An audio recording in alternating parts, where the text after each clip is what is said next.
that's right. Hey, I'm Eller, 4:07 in the afternoon. How you doing today? We are here today for a very special interview with Pam Kadlec.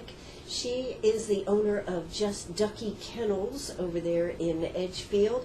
And we met Pam when she was here for the Pottery Heritage Trail. And I just found out so many neat things about her. Couldn't really spend the time talking about it, but I wanted her to talk about her today. She's raised everything from Afghan hounds to dachshunds to Boykin spaniels. She has been a taxidermist. She writes books. She does it all, folks. And you know, I guess the name of her kennel just says it all. Just Ducky. Pam Kadlec, how are you doing today? I'm doing great, Ann. Thank you. I thought you'd tell me you were doing Just Ducky. Oh, well, anyways. Pam, you know, you have had a very interesting life, and we're going to talk about some of it. Leaving home when you were 15. Back in the day, where going out into the world is not as scary as what I think kids would think today. Definitely not. Definitely not. What do you think about, just before we start talking about your life, what do you think about the difference between back in the day when, a gal would even hitch out there and hitch a ride. Today you wouldn't think about doing that. But what do you think about it as you look at the world and you look at the kids? I just feel like the world was a safer place back in the 1960s. The whole attitude was peace and love in the 60s versus these days when there's so many crazy people and you just don't know what's going to happen. It's just not a safe world anymore. Absolutely, I agree. But I think that's affected our kids because they don't seem to go out in the world. And parents, on the flip side, don't want them to go out in the world. My mother was, sure, go. Today, their parents are, no, you can stay right here. You know, it's a big difference. It is a big difference. And I think that's a shame for kids to be able to have their own, standing on their own 2 feet, and to see what it's like not to have that support system right there. That's true. So, but anyways, back in the day, back in the hippie days and peace and love and all that good stuff, you decided to go out in the world. Now, you were telling me you grew up with Afghan hounds and Siamese cats. Now, that's an interesting combination. Yes, it is. Well, my mother showed cats and we showed Afghan hounds. So you've always been around dogs? Yes, all except for 3 years when I was in California. Yeah. So, what is the biggest thing to you about dogs and raising dogs today and everything? And, you know, Gracie's right here, so please be gentle with my dog. She's doing much better. But, you know, what do you think about about raising dogs in today's world and whatnot? I think that it's the same with the children. There's a lot of parents of dogs that are people that own dogs that are too lenient with their dogs. They allow them to get away with things. They're afraid they're going to hurt the dog. I'm not saying you should abuse a dog, but a dog has to have limits set, just like a child does. Yes, no, what's right, what's wrong. Yes, well, Gracie certainly understands that if she just keeps pushing the limits, you know, she may be able to get her way. You know, I mean, that's just like a child, That's right? Yes. That's right. And do you think that's why we have a tendency to give our dogs these being people traits? Yes, definitely. There's a lot of people have a tendency to dress their dogs and that treat them as their children. I've noticed that problem, Pam. I've been having that. I've never been a mom before, and, you know, now I have Gracie, and, you know, she's like a child. I say she's a little girl in dog's clothing. Yes, well, she's very well behaved, so you're doing a good job with her. God, thank God we got that recorded. We'll play that back someday. But anyways, Just Ducky Kennels is what we're going to be talking about. But you started out, you left home, and then you became a kennel manager for a 30-dog dachshund show dog kennel. Then you became a receptionist secretary for a PI firm. And then you even worked at a racehorse stable. And then, of course, on the side, you did some waitressing, too. Pam, how did you do all these jobs? And when you were growing up, what did you want to do with your life? I really had no plan. I just did whatever came along at the time. I had to work, I had to do something, and something looked interesting, or if I just needed the money, I'd just take a job that was necessary. When I worked at the law firm in California, it was one of the top PI firms in California. And I lied about my age. I told them I was 18 and I was 17 to get the job. And I was, You know, back in the day, you could do that, oh, though, yeah. couldn't you? Yeah, I got away with it. Yeah. And then you had said you had not actually graduated from high school because you left home, but you went and you got your GED, and then you were even taking courses out there. Yes, I took classes in California. And I wish I had continued it because it was free back then. You know, back in the Peace and Love day, it was free. That's huh? right. All you did buy your books, everything else was free. What a change from today, huh? Yes. Absolutely. So then from California, how did you get from California? Because then didn't you move on to Florida? To Florida, yes. I met my future husband in California, and he had family in Florida, and we ended up moving to Florida. Where in Florida did you live? North Central Florida, a little town called Citra, above Ocala. Right. Horse country. Yeah, that's beautiful country. Yes. Now, did you ever work with horses or anything when you moved to Florida, since you've done some racing? Yeah, that was where the racehorse stable was. Oh, it was in Florida, right? Okay. So as you experienced all these different things, did you have any vision about where goal you would have futuristically? Never.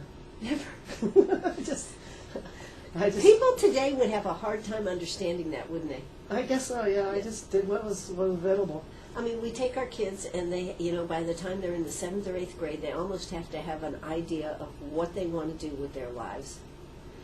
That has to be very freeing to be able to have that type of experience and not have to be, well, I've got to be tracked and I've got to do this, that, and the other.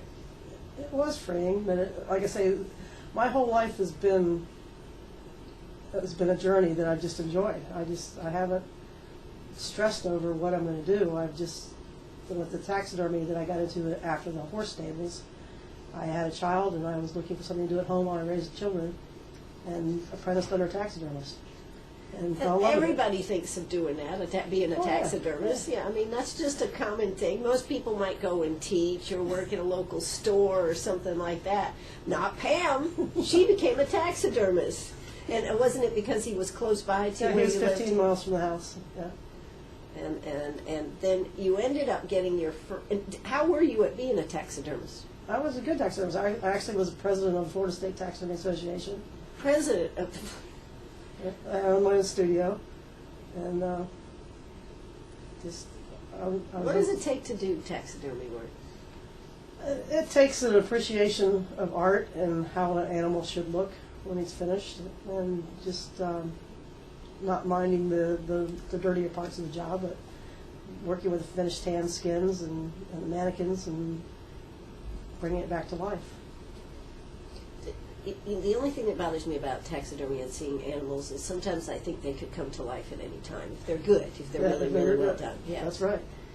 And did you make money at this? Did you prosper at this? Or I did. you do I it? did well. Yeah, it was made a decent living. Made a decent living. Mm-hmm. But and isn't in Florida where you started actually hunting before that? You'd never had a gun or anything, had Right, you? my ex-husband got me into hunting, bird hunting, doves and ducks. And today she trains dogs for hunting, correct? Correct.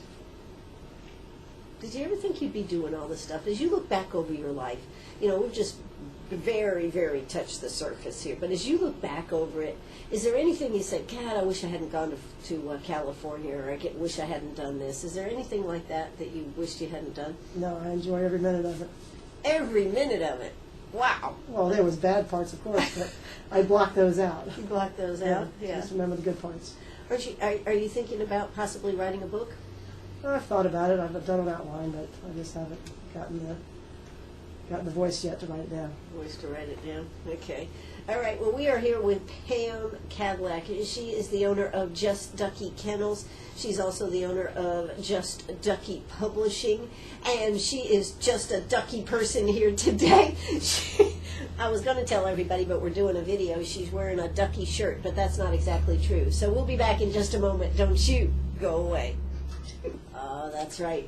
We're right back here, Sharp Facets Gallery. We have Pam Kadlec. She is from over in Edgefield. She raises prize-winning Boykin Spaniels. Now, what made you decide to get into Boykin Spaniels, just out of curiosity? When I was in Florida and had a taxidermy business, I had a client. You're right. Okay, go ahead. You taxidermied a few? No, go ahead. I had a client from St. Augustine, Florida, bring in a white-tailed deer, which coincidentally came from South Carolina. Right. And she had a little litter of Boykin Spaniel puppies, and we traded out a Boykin Spaniel puppy for a mounted white-tailed deer. How about that? So that was just happenstance. Yeah, And it just happened. Well, we talked about Boykins before. This is the same client, and I'd seen them and liked them, and I had Labrador retrievers before that. I just liked the smaller size. And so that's how it all began. That's how it all began. Now, the prize-winning dog, was that this first puppy And that the you first got? dog, Curly Girly. Curly Girly. Yeah, she was 14 inches tall and 28 pounds, and she's a 3-time national open champion. And had you showed, except I guess when you were growing up, you showed dogs. But I showed this was a trialing though. This was totally different. This was not a dog show. This was a field trial. This is a hunting event where the dog picks up birds and brings them back. Now, did you train the dog from the get-go? Yes, I did. Now, how did you know to do that, Pam? Well, my ex-husband had Labrador, so I Okay. trained his lab and then learned how to train labs, and then I trained Curly. So, and then I guess you had puppies. You had I had my first litter of puppies in my taxidermy studio, in your taxidermy studio. which was also my house. I Okay. also lived in the same place, so. Yeah. And then Just Ducky Kennel was born. Now, how did you decide to carry this on beyond that? I mean, it was a natural progression, or? Well, having worked with show dogs as a child and been around dogs all my life, I decided I would want to train more dogs, and decided to become a gun dog trainer. So I started taking in other people's dogs while I was still in Florida, and then moved to South Carolina and became a professional dog trainer. And what does it take to become a professional dog trainer?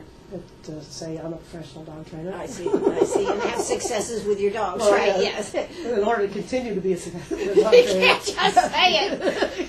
And you could say you're a professional dog trainer. But somewhere along the way, I'd have to prove that I can actually do That's the right, job. yes, I got it. Okay. So, as a professional dog trainer, what does it take to actually train a dog? I mean, what do you steps? I mean, and how do you know that you have a dog that has potential? Just by working with them, just seeing how intelligent they are. If they're training gun dogs and primarily training Boykin Spaniels, I like to have a puppy at 4 to 5 months of age where I can start them on the basics. And if the puppy will go out there and pick up a bird or a bumper and bring it back to me, if the puppy will take to his lessons, I use a clicker training and treats for basic obedience with puppies where you click for a treat, for sit, in the kennel, or a place, come when they're called. And the puppies that take to their lessons well are the ones we know are smart. Sure. And then, but how about where it comes down to gun training with a dog? I mean, I can just see Gracie, if I decided to fire a gun over her head, this would not be a good thing. It would not be a pretty sight, I'm sure. Yeah, well, the first thing is that when you're raising them as a puppy, you want to make it just like with your children. You don't want to tiptoe around the house, because then if the child would never sleep, he'd be, you make any noise, they'd be up and crying. Right. So when you're on a puppy, you're going to bang pots and pans together, you're going to clap your hands, you're going to make all kinds of noises, and get the puppy acclimated to hearing those noises and not being afraid of them. Ah, okay. And then you gradually will start gunfire from a distance and then move closer. So part of what you do is train other people's dogs to Correct. be good gun dogs. Now, I would expect in South Carolina that's probably a pretty good business, because we are so into our guns and we're also into our dogs here in South Carolina. That's correct. So how did you end up in Edgefield, coming up here? I was looking for property with 10 acres and a pond, and I found a realtor that found me 10 acres and a pond in Edgefield, South Carolina. And that's how you ended up in Edgefield. That's correct. No other reason than that. Wow. Yeah. You know, Pam, you go ahead and you take the road that nobody else has taken, I would have to say. I mean, that takes a lot of chutzpah to get out there and just move to an area. And since moving to that piece of property, you have built a house and kennels and, I guess, a pottery studio. Correct.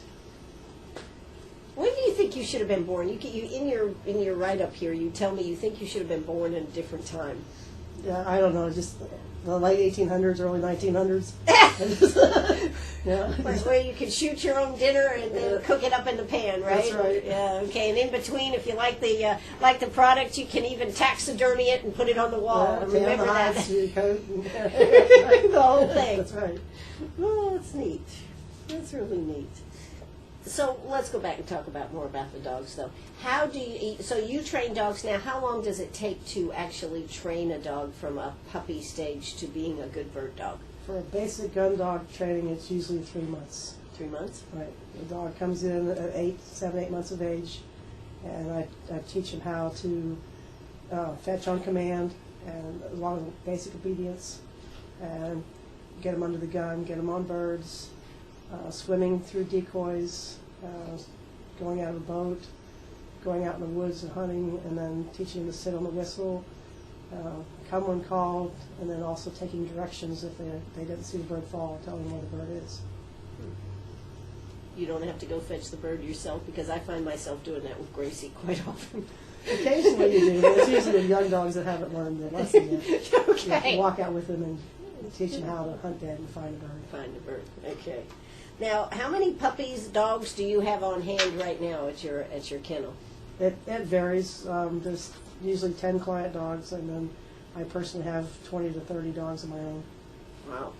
And you have puppies right now, I understand. Yes, I have puppies on the ground now.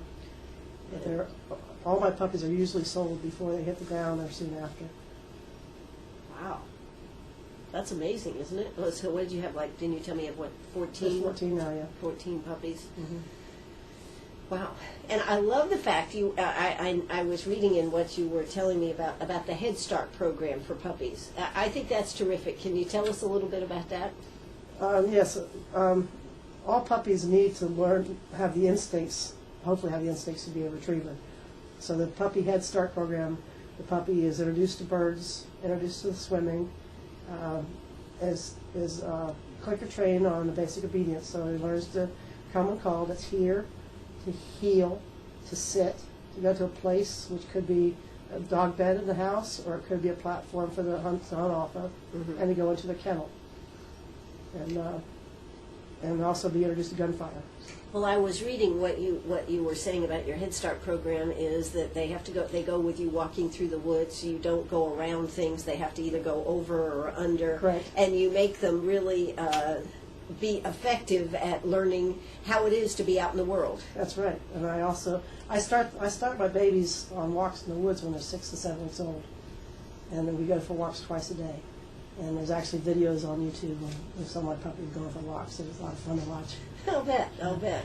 You know, there's nothing like a group of puppies, is there, to really make you feel special about life, I think. I mean, you know, I just think they're so much fun.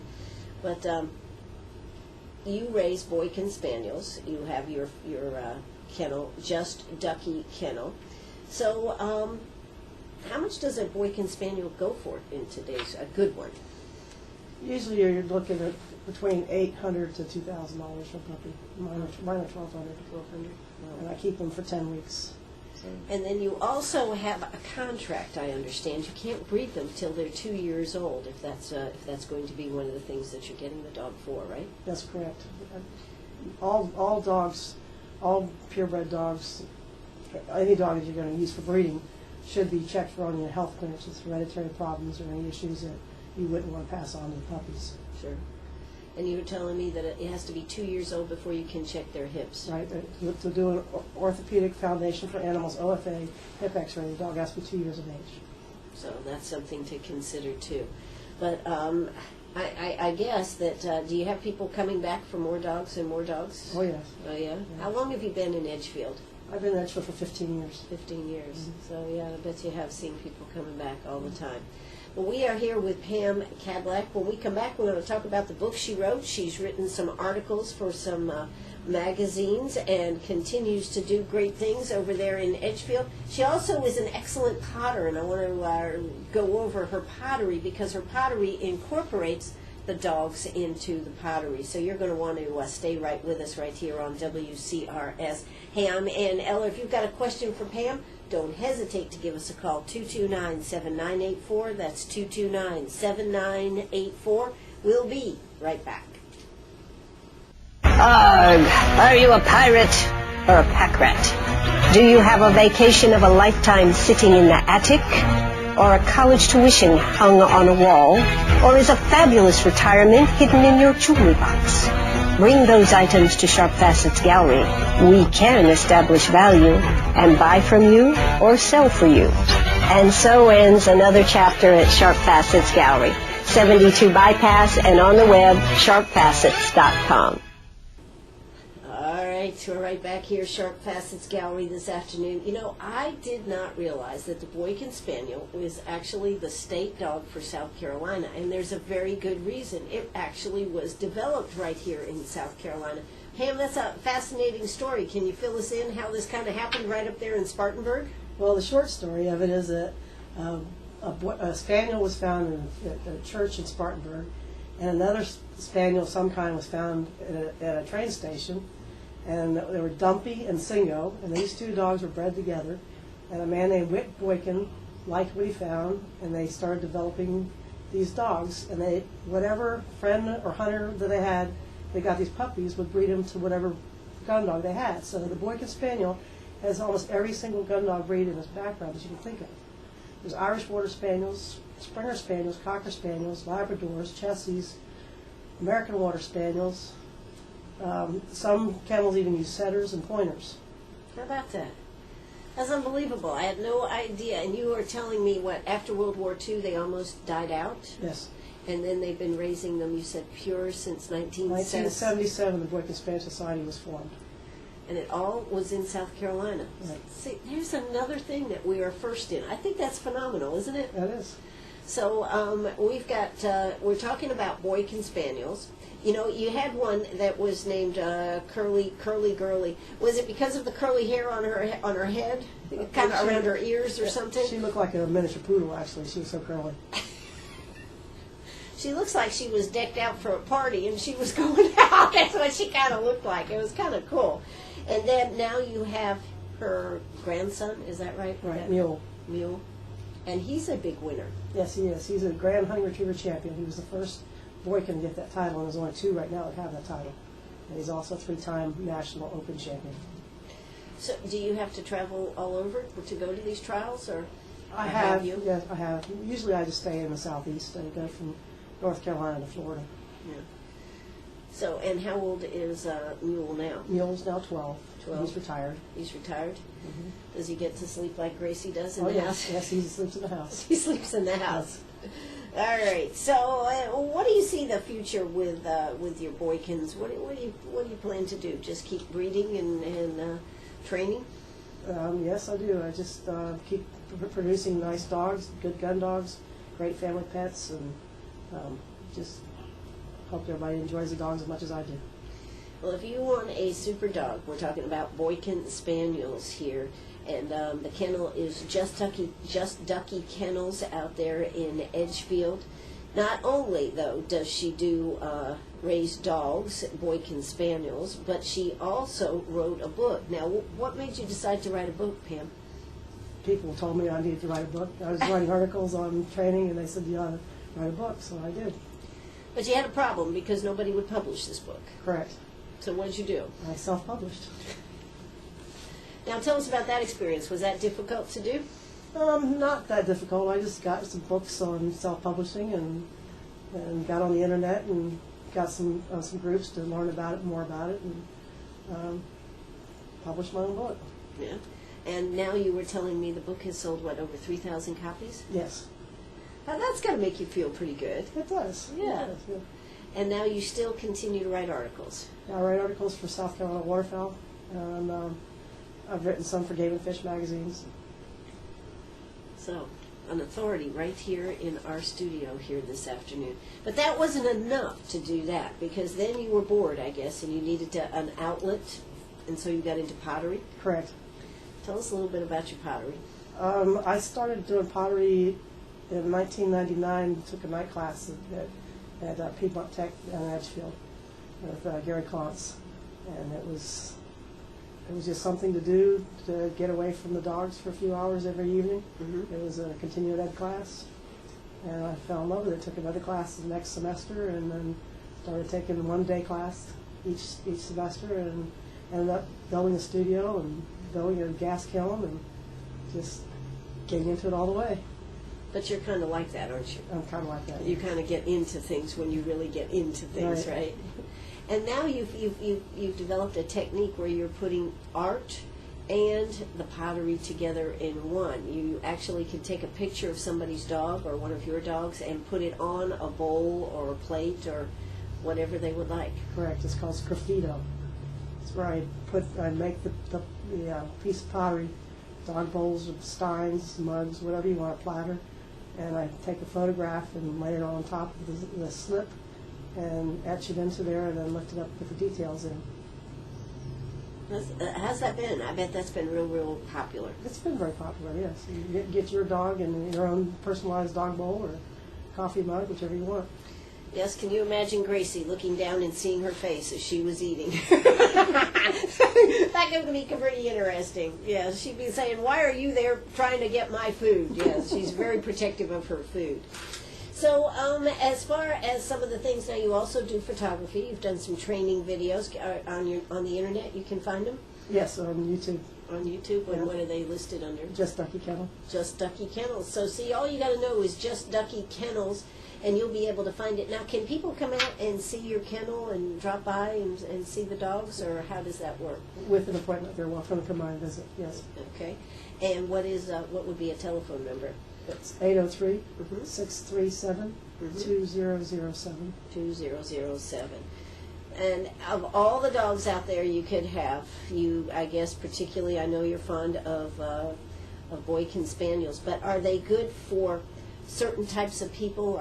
Would they not be good for a certain type of family group, or? No, this type of they're thing? spaniels, so most spaniels have a great temperament. They're great with kids, good family dogs. Some are a little more hyper than others, so you want to make sure you see the mother and father, and you want a dog a little more relaxed, laid back.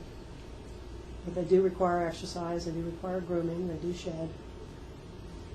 Oh, that's a full-time job. That's what you're telling me. That's just what Gracie turned out to be. Another full-time job that I just needed. Sharp Faz is the radio station, and Gracie, absolutely. Well, we are here with Pam Kadlec. We are talking about Boykin Spaniels. Little did I know that is the state dog. Little did I know it actually was developed here in South Carolina. That's why I love this show. We're always learning new and exciting things to talk about. Certainly hope you are enjoying the show today. And right now we are going to hear a quick word from our sponsors. Certainly hope you stay tuned. If you got a question for me, give me a call, 229-7984. That's 229-7984. We'll be right back. Don't you go away. All right. We're right here at Sharp Fast's Gallery. We have Pam Kadlec with us here today. She's the owner of Just Ducky Kennel. You can actually go to her website. You can also go to Facebook. She's always posting pictures of puppies and dogs and having a good time on that.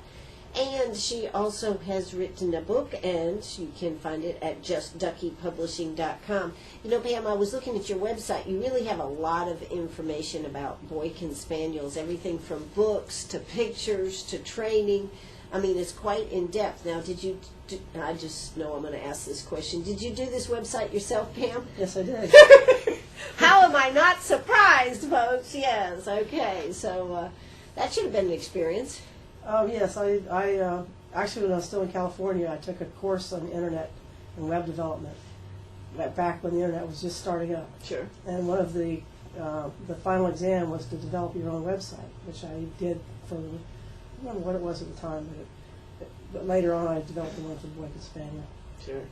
Well, it's pretty diverse. You can see a lot of things, and you can go on YouTube and find videos of the puppies, and I guess probably of training and trials and all this kind of stuff. Correct. So she is right over there in Edgefield. You don't have far to go. If you are looking for a super pet, you know, I just thought this was such an interesting story because of all the things that Pam has done, and we have just barely touched on it. Now, you also do your own photography. Correct. And I guess you're doing your own videos because you're posting them on YouTube. Yeah. And you also decided when it was time to build the house of your dreams that might as well be the general contractor for that.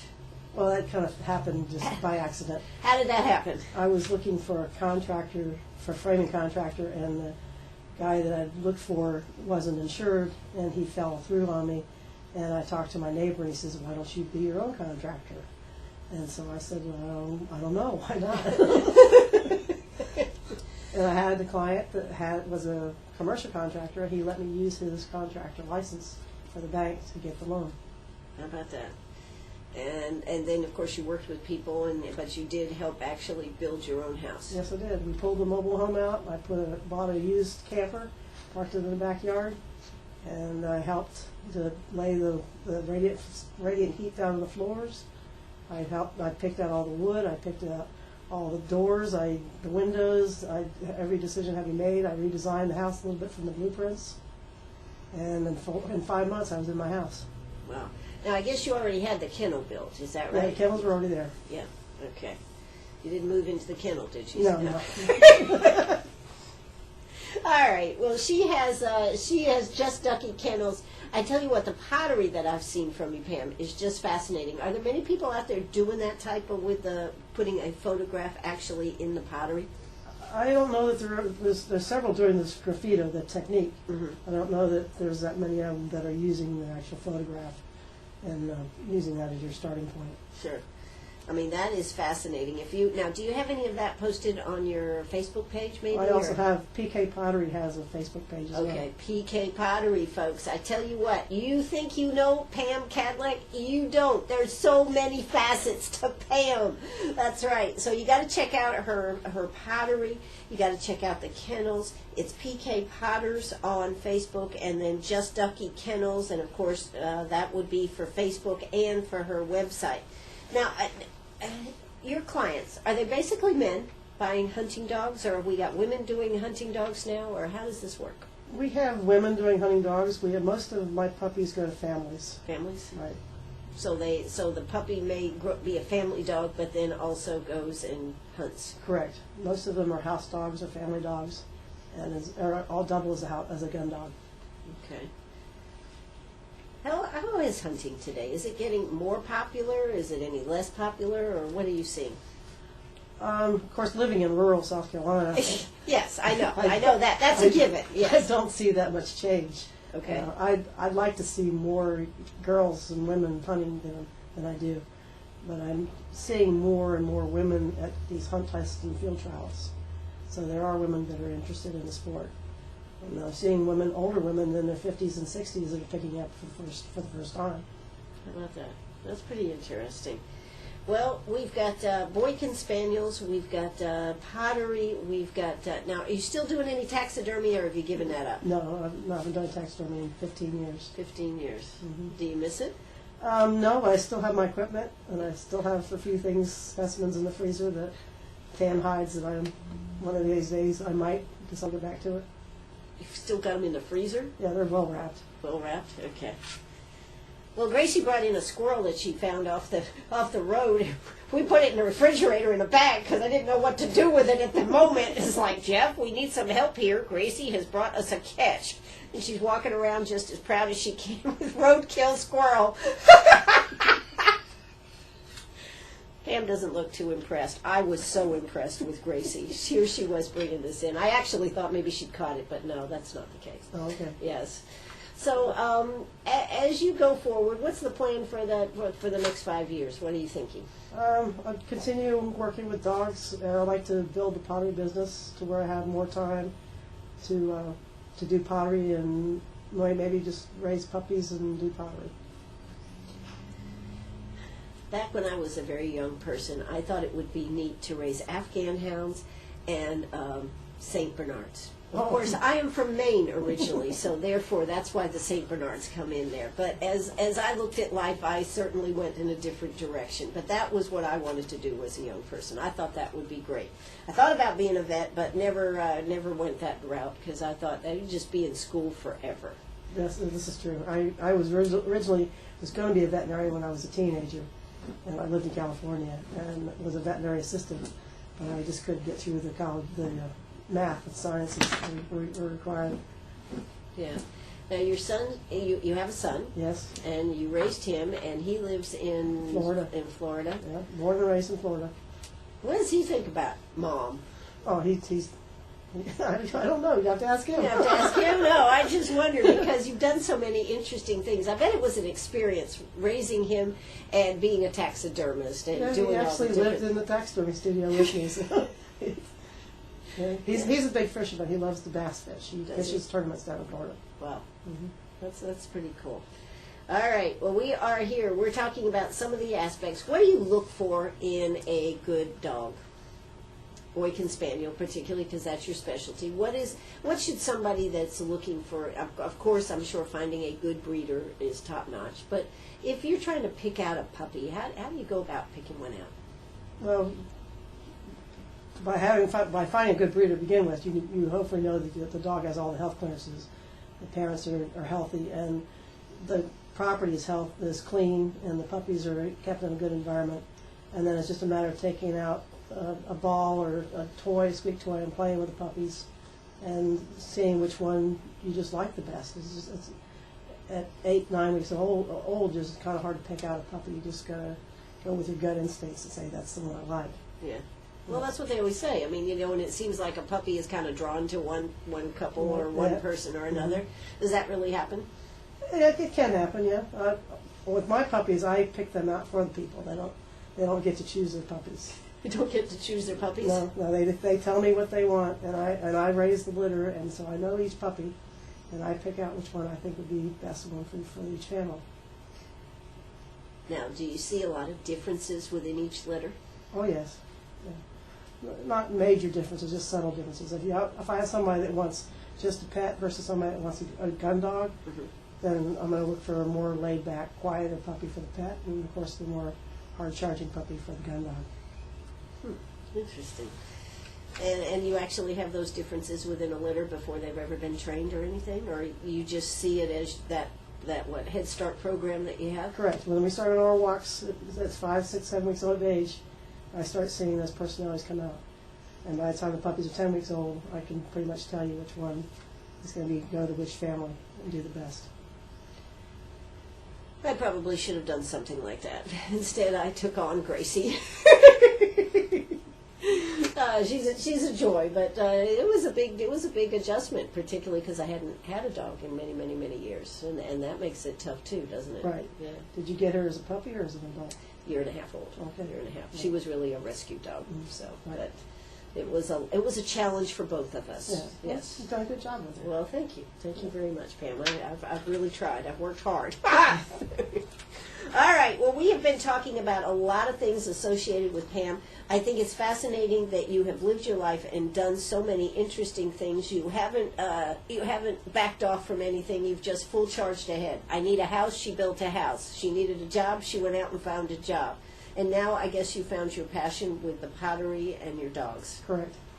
That's terrific. Well, we're going to just pretty much wind this up here, but if people would like to find out more about you or give you a call and talk to you about dog, now do you train any other dogs except Boykin Spaniels? I train all gun dog breeds. All gun dog breeds. And I'll train other breeds for B-Long.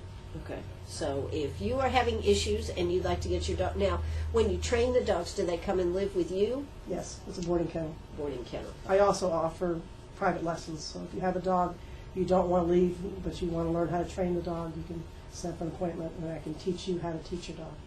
Okay. So you can do that. Now, how long does, when you board a dog for training, how long does that take? It depends on what they want. Obedience is usually 4 to 5 weeks, and gun dog training takes up to 3 months for basic gun dog. But you sure can undo a lot of that if you haven't trained the adult human. That's correct. So what do you have to do with the humans? Do you get them to come for training too?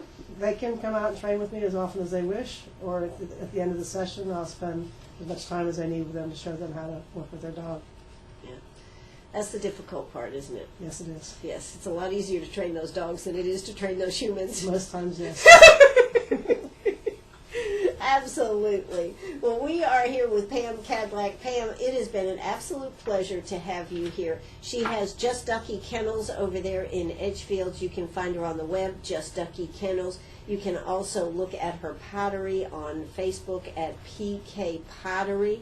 Check it out. She's always doing interesting and different stuff. If you'd like to have dog bowls for your dog to look in as they're eating their food and you've got a great photo, she can put it on the pottery. I find that phenomenal. When I saw the pieces that you did when you came for the Heritage Pottery Tour, it was terrific. Now, you were also part of the Heritage Pottery Tour. Yes. That was that weekend that rained so much back the first part of May. Correct. How did it turn out? We had a great turnout, surprisingly. People came out in the rain and supporting us. Absolutely. Well, that's terrific. Well, we'll look forward to keeping up with you and seeing how you're doing. She has award-winning trained dogs. If you want a good one, I suggest you give Pam Kadlec a call. And what's that telephone number again, Pam? 803-637-2007. Okay, one more time. 637-2007. Area code 803 over there in Edgefield. Well, Pam, thanks for coming out this afternoon. Thank you very much. All right, this is WCRS right here in Greenwood. We'll have the audio posted on this and the video, so make sure you check that out at WCRS1450am.net. This is WCRS right here in Greenwood. Bye-bye, everybody.